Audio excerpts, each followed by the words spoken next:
Daily Words of God. God's attitude toward those who run away during His work. You'll find this kind of person everywhere.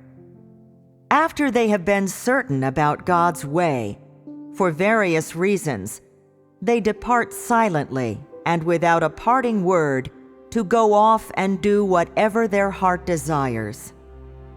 For the time being, we won't get into why this person leaves. First, we'll take a look at what God's attitude is toward this kind of person. It's very clear. From the moment this person leaves, in God's eyes, the span of their belief is over. It's not this person that ended it, but God. That this person left God means that they have already rejected God, that they already don't want God. It means that they already don't accept God's salvation. Since this person doesn't want God, can God still want them? Moreover, when this person has this attitude, this view, and is determined to leave God, they have already aggravated God's disposition.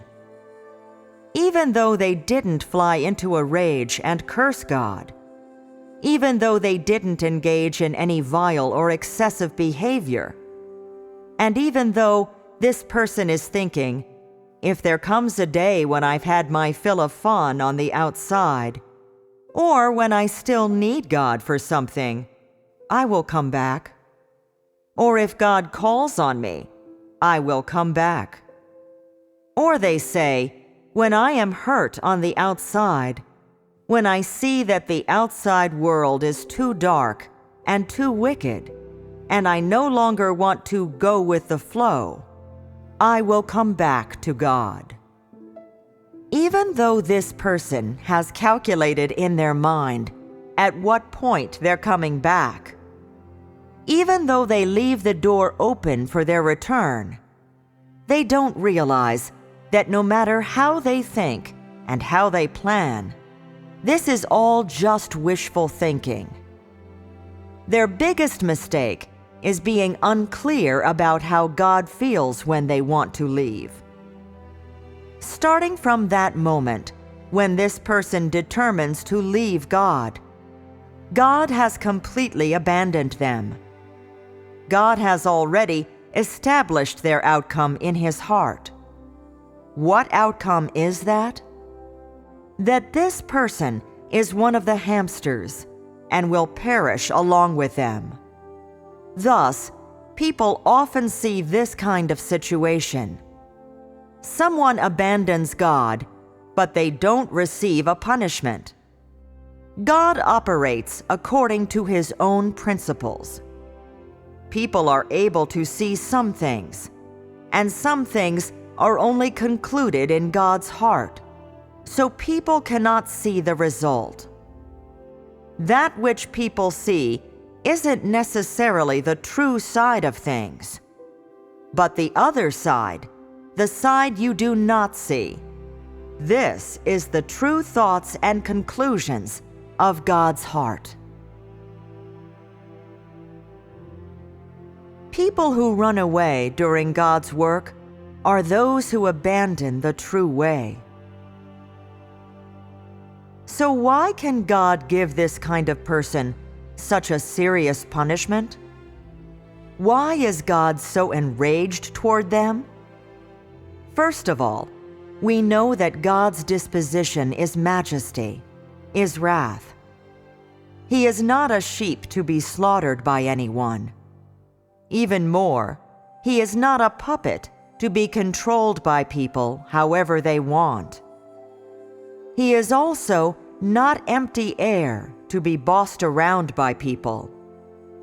If you really believe that God exists, you should have a heart that fears God, and you should know that God's essence is not to be angered. This anger may be caused by a word, perhaps a thought, perhaps some kind of vile behavior, perhaps mild behavior, behavior that's passable in the eyes and ethics of man. Or perhaps it is caused by a doctrine, a theory. However, once you anger God, your opportunity is lost, and your end days have arrived. This is a terrible thing. If you don't understand that God cannot be offended, then maybe you aren't afraid of God, and maybe you offend Him all the time. If you don't know how to fear God, then you're unable to fear God, and you don't know how to put yourself on the path of walking in God's way, fearing God and shunning evil. Once you become aware, you can be conscious that God cannot be offended. Then you will know what it is to fear God and shun evil. Walking in the way of fearing God and shunning evil isn't necessarily about how much truth you know, how many trials you have experienced, or how much you have been disciplined. Rather, it depends on what the essence of your heart is with regard to God, and what your attitude toward God is.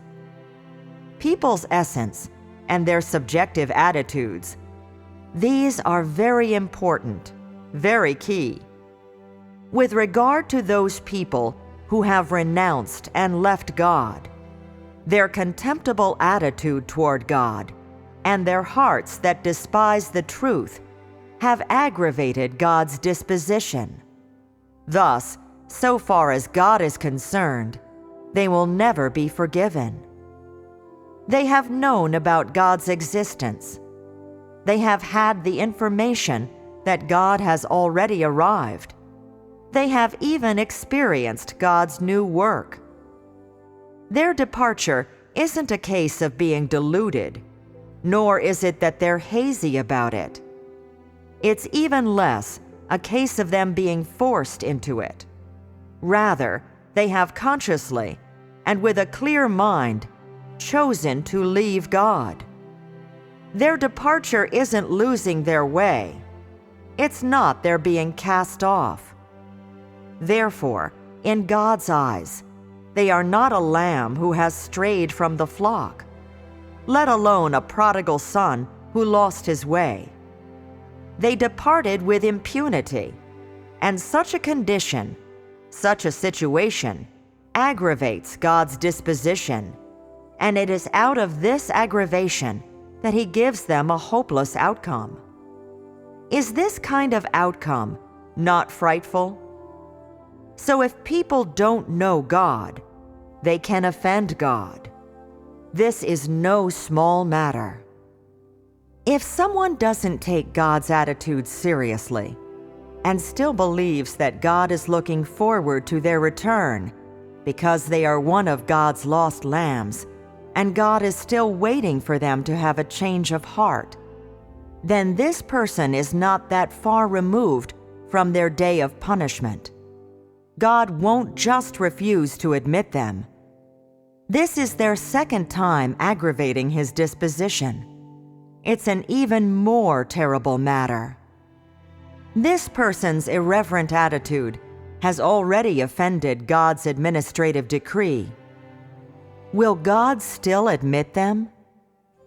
God's principles regarding this matter are, if someone has been certain about the true way, yet can still consciously and with a clear mind reject God and distance themselves from God, then God will block off the road to their salvation, and the gate into the kingdom will henceforth be closed to them.